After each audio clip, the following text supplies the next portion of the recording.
جی، یہ جو باب تھا نا، فدو، یہ محموز اللام ہے، محموز اللام ہے، اور اس کے لام کلمے میں حمزہ ہے، اور یہ دربا یدرب سے ہے، تو حمزہ گرنے کی وجہ سے یہ تفدون ہوگا. ٹھیک ہے، یہ مزید فی سے نہیں بلکہ مجرد سے ہے، تفدون. اور یہ تھا فدو، فدو ہم ان کا فدیہ دیتے، و تفدون ہم ان کی طرف سے وہ فدیہ دیتے تھے. یہ دربا یدربو باب سے ہیں. ٹھیک ہے. تو جب ان کو کہا جاتا کہ تم فدیہ کیوں دیتے ہو، تو وہ کہتے تھے ہمیں فدیہ دینے کا حکم دیا گیا ہے. اور جب ان سے کہا جاتا کہ تم لڑتے کیوں ہو، تو وہ کہتے تھے کہ ہم اپنے حلفاء کے ذلیل ہونے کی خوف کی وجہ سے ہم لڑتے ہیں. تو اللہ تعالیٰ ان کو جواب دیتے ہوئے فرماتا ہے کہ قال تعالی افتؤمنون ببعض الکتاب وتکفرون ببعض، کہ تم بعض پر ایمان لاتے ہو، بعض کتاب پر ایمان رکھتے ہو، اور بعض کا انکار کرتے ہو. کہ ایک حکم کو انہوں نے لے لیا اور ایک حکم کو انہوں نے چھوڑ دیا. بعض بعض کتاب پر ایمان لاتے ہو، اور وہ بعض کتاب کون سا ہے؟ وہ الفدا، فدیہ دینا. اور بعض کا تم انکار کرتے ہو، اور وہ ہوا ترک القتال، ترک القتل والاخراج والمظاہرات. اور جس کا انکار کرتے ہو، جس کو نہیں مانتے، وہ ہے قتل کو ترک کرنا، اخراج کو یعنی لوگوں کو گھروں سے نکالنے کو چھوڑ دینا، اور مظاہرہ یعنی کسی کے آمنا سامنا کرنا جہاد کے اعتبار، لڑنے کے اعتبار سے. تو اس کو چھوڑنے کا تمہیں حکم دیا گیا تھا، تو تم نے اس بات کو نہیں مانا، اس کا تم لوگوں نے ارتکاب کر دیا. تو ایک چیز کو لے لیا، ایک چیز کو نہیں لیا. تو پیچھے والی جتنی ہم نے یہ پڑھی تھی نا، تو اس کے اندر غرض مفسر ہوگا آیت کی وضاحت کرنا، بلکہ شان نزول بیان کرنا. یہ جو ہے کانت قریظت سے لے کر یہ پوری جو آیت تفسیر تھی نا، اس کے اندر غرض مفسر ہوگا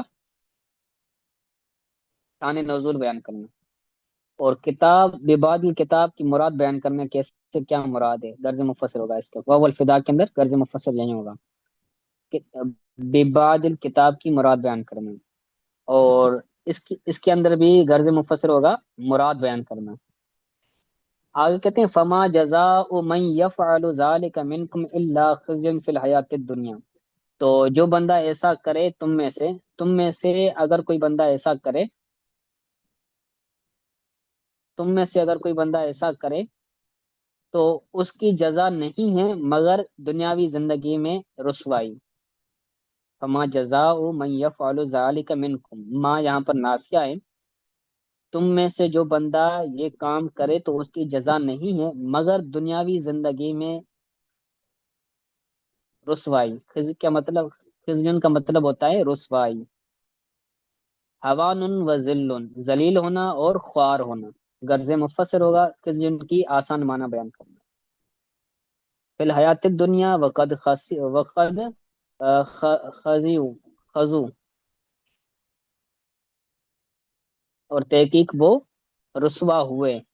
کس طرح رسوا ہوئے؟ بے قتل قریظہ تھا، قریظہ کے قتل کے ذریعے، و نفی ندیر، اور ندیر کو دور کرنے کی ذریعے، الی شام، ندیر قبیلہ کو شام کی طرف کیا کیا گیا تھا؟ دور کیا گیا. و درب الجزیت، اور ان پر جزیے کو مقرر کیا گیا. اوس اور خدرج کے بارے میں کہہ رہے ہیں نا کہ قریظہ قتل ہوا تو ذلیل ہو گئے وہ، اور ندیر کو دور کیا گیا تو وہ بھی ذلیل ہو گئے، خوار ہو گئے. اسی طرح ان کے اوپر جزیے کو مقرر کیا گیا. حضور صلی اللہ علیہ وسلم کے دور کے اندر ان سے جہاد ہوا تھا، پھر ان کی طرف اسلام کی طرف سے ان پر جزیہ مقرر ہوا تھا، ٹیکس مقرر ہوا تھا. تو اس ذریعے اس کے ساتھ وہ کیا ہوتے ہیں؟ رسوا ہوتے ہیں. تو اس کے اندر غزل مفسر ہوگا وضاحت کرنا. دنیاوی زندگی کے اندر بھی ان کے لیے رسوائی ہے، وہ یوم القیامت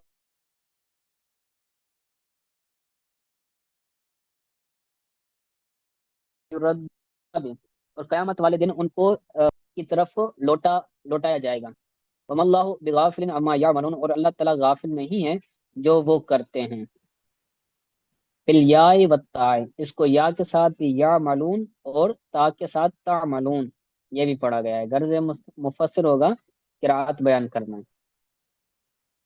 اولئک الذین اشتروا الحیات الدنیا بالآخرہ، یہی وہ لوگ ہیں جنہوں نے آخرت کے بدلے دنیاوی زندگی کو خریدا، بے ان آثروہا علیہا، کہ انہوں نے دنیاوی زندگی کو آخرت کی زندگی پر کیا کیا، اثر انداز کیا، ترجیح دی۔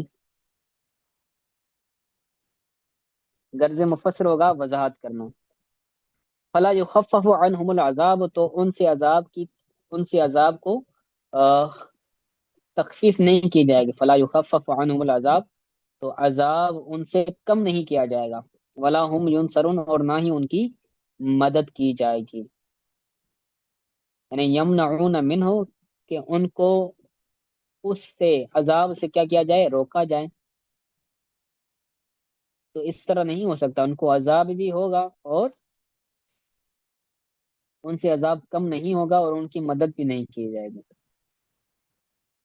ٹھیک ہے، تو آج کے لیے اتنا سبق کافی ہے، تو اس کو آپ اچھی طرح سے یاد کیجیے گا۔ آج کے سبق کے حوالے سے اگر کوئی بات سمجھ نہیں آئی تو پوچھ لیں۔